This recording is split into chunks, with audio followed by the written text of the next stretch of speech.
anak-anak, Assalamualaikum warahmatullahi wabarakatuh. Selamat pagi, berjumpa lagi dengan Bu Mun dalam mata pelajaran Ekonomi Lintas Minat.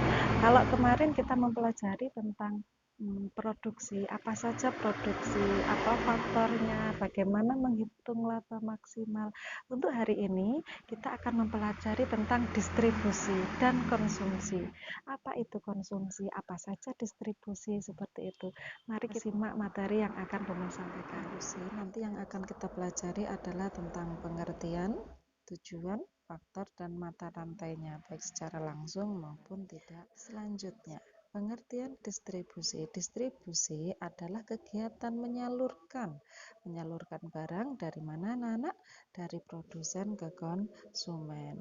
Pihak yang menyalurkan atau pelaku distribusi disebut distributor. Saluran distribusi disebut juga dengan outlet. Contohnya agen koran berarti kan menyalurkan koran dari pabrik koran atau perusahaan pembuat koran kepada konsumen atau orang yang membaca koran. Oke.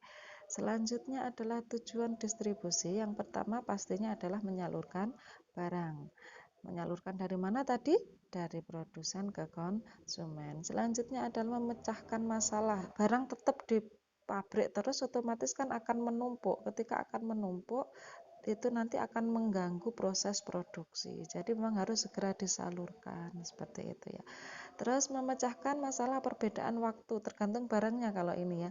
Semakin cepat rusaknya suatu barang, maka distribusinya pun juga harus semakin cepat seperti itu. Misalnya produksi makanan, seleksi dan kombinasi barang menurut jumlah dan jenisnya. Ya, misalnya kebutuhan beras di daerah Papua dan di Jawa ternyata faktor-faktor yang mempengaruhi kelancarannya yang pertama adalah jenis barang. Ya, pastinya ya, semakin cepat rusak suatu barang maka distribusinya harus semakin cepat. Begitu. Kalau barangnya adalah berupa pakaian atau barang-barang yang lainnya seperti itu yang tahan lama, itu pakai agak lama enggak masalah pendistribusiannya. Misalnya pakaian dari Bandung ke Kediri itu agak lama enggak apa-apa karena memang tidak begitu banyak risiko yang ditanggung.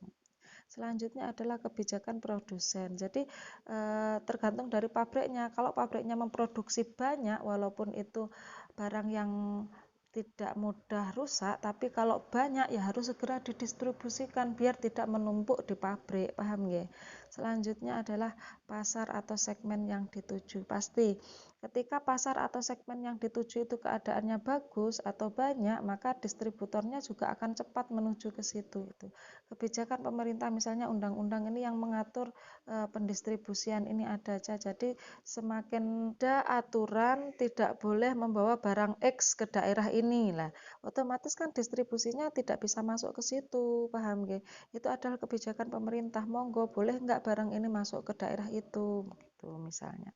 Selanjutnya adalah pola atau jalur distribusinya. Jalur yang dipakai mau jalur yang darat, laut ataupun udara, monggo kerja. Jalur udara lebih cepat misalnya seperti itu.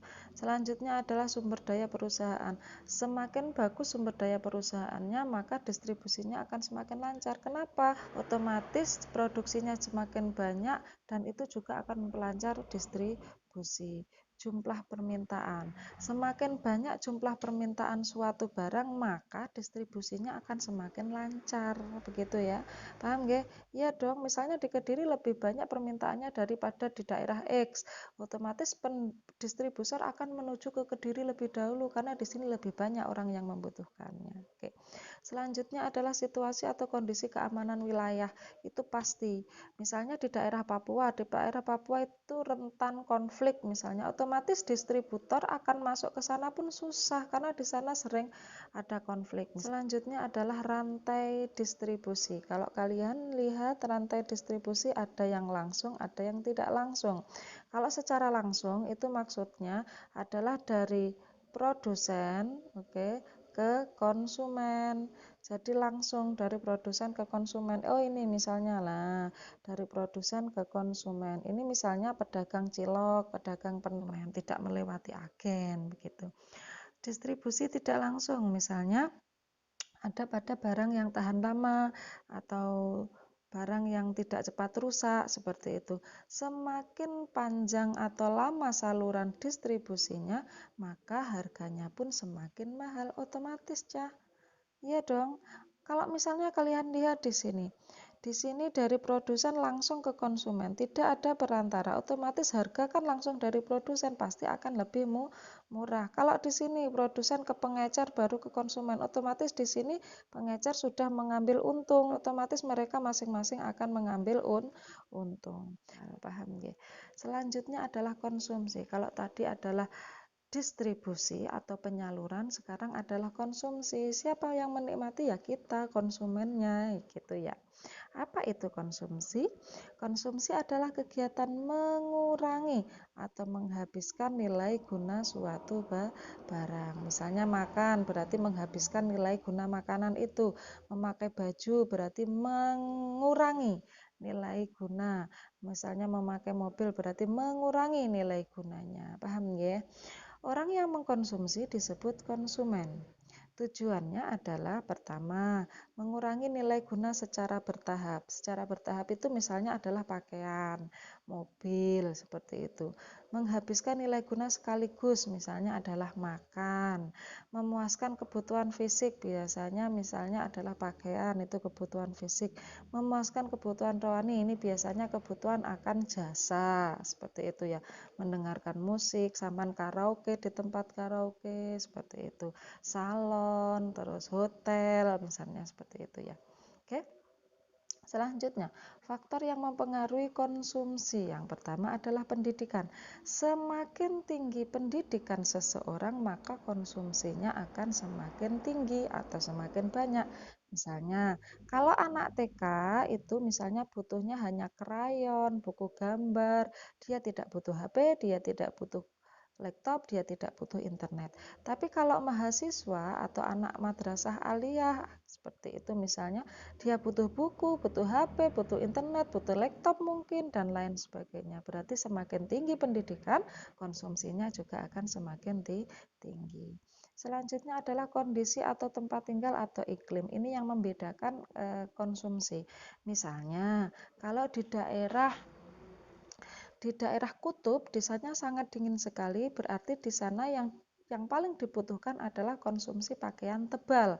Tapi kalau di Indonesia adalah daerah panas atau hangat, otomatis yang dibutuhkan adalah konsumsi pakaian tipis atau yang menyerap keringat. Paham ya? Selanjutnya jenis pekerjaan. Oke, jenis pekerjaan ini akan menentukan konsumsi seseorang karena pekerjaan itu berhubungan dengan pendapatan. Semakin tinggi pendapatan seseorang, maka konsumsinya semakin banyak. Petani, dulu penghasilannya hanya 700.000 per bulan, maka yang bisa Bumun lakukan hanya makan, minum, seperti itu. Tapi kalau misalnya Bumun seorang pedagang penghasilannya 7 juta per bulan misalnya seperti itu, yang saya lakukan adalah apa saja yang bisa saya beli selain makan, minum, mungkin sepeda motor, bensin, internet, laptop, HP dan lain sebagainya. Jadi semakin bagus pekerjaannya maka konsumsinya juga semakin tinggi. Tingkat peradaban, semakin beradab suatu daerah, semakin maju suatu daerah, maka konsumsinya juga akan semakin tinggi.